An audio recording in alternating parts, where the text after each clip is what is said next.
Another piece of flash. I grabbed down coffee tales, 14 tales, caffeinated tales of the fantastic. This was an early effort by Alex Schwartzman, who now does UFO, the unidentified funny object. And let me just find it here. This is called The Coffeemaker's Passion.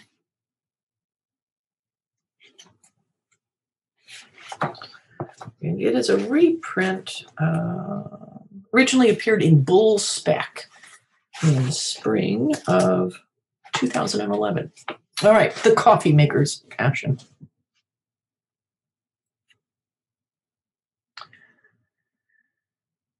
Lulu had always had a good relationship with her coffee maker. As she worked in her home office, doing the graphic design that paid her rent, it provided one caffeinated pot at 8 a.m. and another around 11 a.m.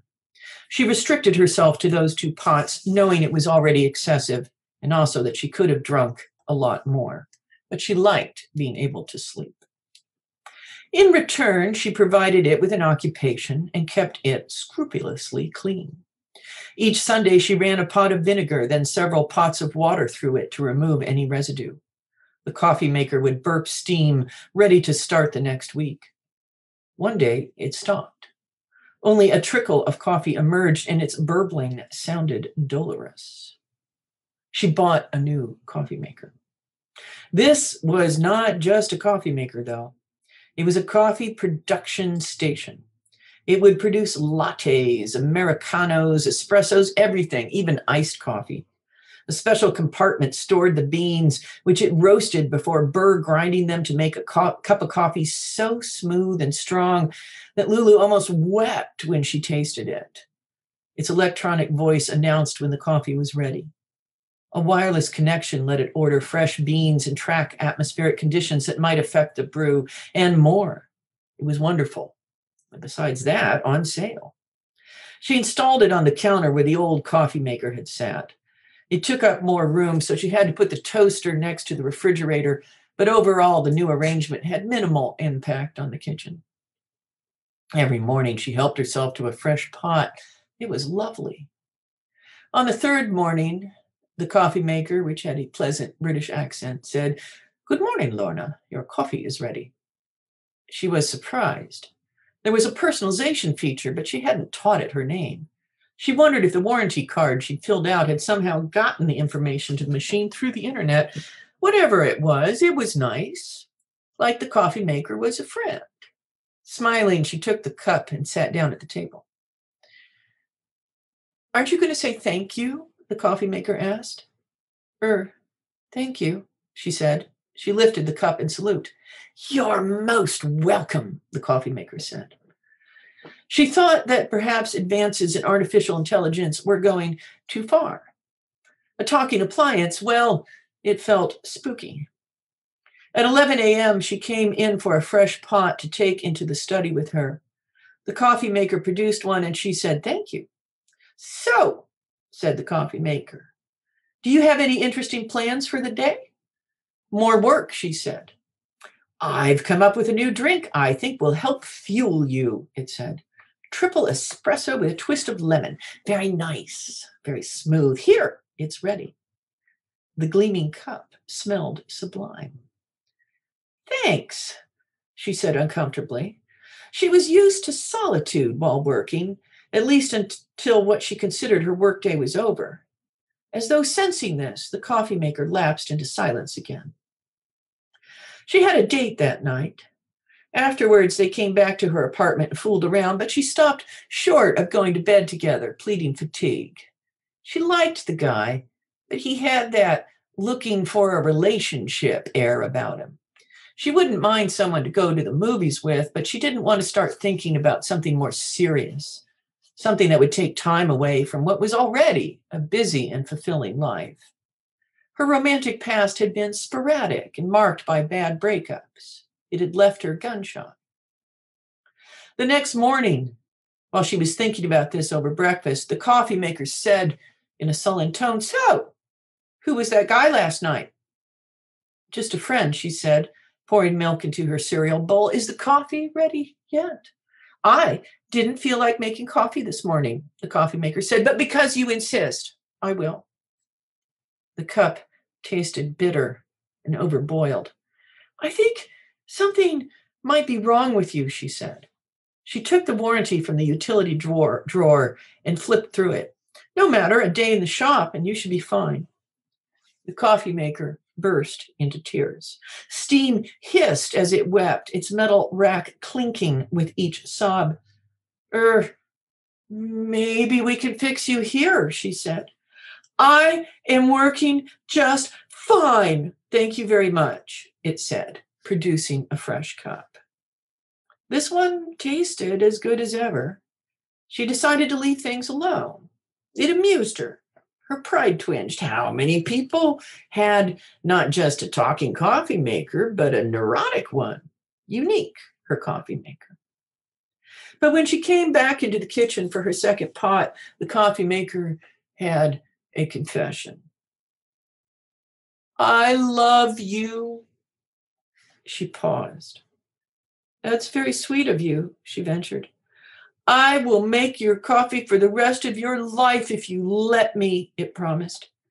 That's also very sweet. The coffee maker seemed content. When the date called, she blew him off as she'd planned. She wondered if she should name the coffee maker. She found herself refusing to bring anyone up to her apartment. The coffee maker was temperamental, resented even her female friends. When she went out, it demanded a detailed accounting. The only room where she had any refuge was her workroom, which was apparently out of range of the coffee maker's sensors. Even then, it would ask what she'd been doing in there so long, implying she'd been up to no good. She found herself rehearsing excuses like a curfew-ridden 15-year-old. It was intolerable. But when the coffee maker was in a good mood, coffee was superb.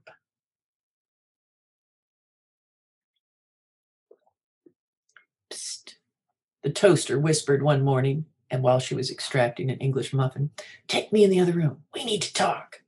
She blinked. Don't say anything. I don't want him to notice.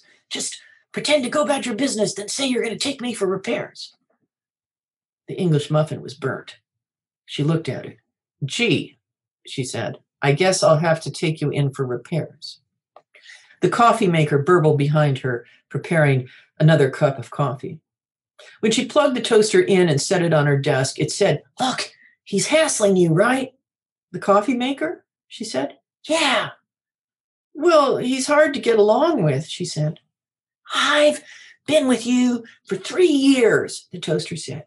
You used to have a social life. Now you have a jealous coffee maker. She considered that. It was true. Go on, she said. He's a cad, the toaster said with indignation. Someone like you deserves better than a whining blackmailer who won't let you interact with your friends. That's a sign of an abusive relationship.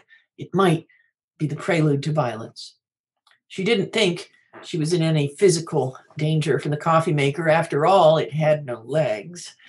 What do you advise? She said. A new coffee maker. You make such good coffee, though, she said. Have you no backbone? Aren't you a modern woman, capable of independence and assertion? It's something I've always admired about you. Normally, I wouldn't try to interfere, but he's gone too far. I'll think about it, she said. The next morning, she went out and returned with a new machine. She set it on the counter beside the coffee maker. What's that? The coffee maker said. A juicer, she said. What? So you can drink carrot juice? I'm starting a new diet, she said. No caffeine, just juice. It wasn't quite that easy. The coffee maker pleaded and begged, promising espressos delicious beyond imagining. It suggested that she'd be sorry when it was gone. It said she didn't know what she was doing. It made vague threats. It cried. It pleaded some more. She ignored all this and packed it up in the carton it had come in. She could go back to coffee once it was out of the apartment. But for now, she'd go to the deli next to her apartment building and get it there. Easier, less likely to lead to arguments with appliances. As the Salvation Army pickup guy carried the box down the hallway, she could hear its shouts, cardboard muffled into indistinguishability.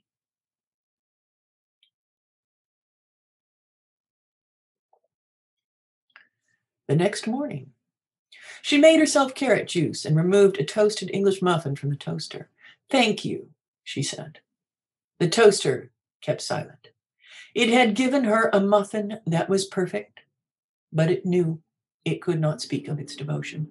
The coffee maker's approach had been too brash, too presumptuous.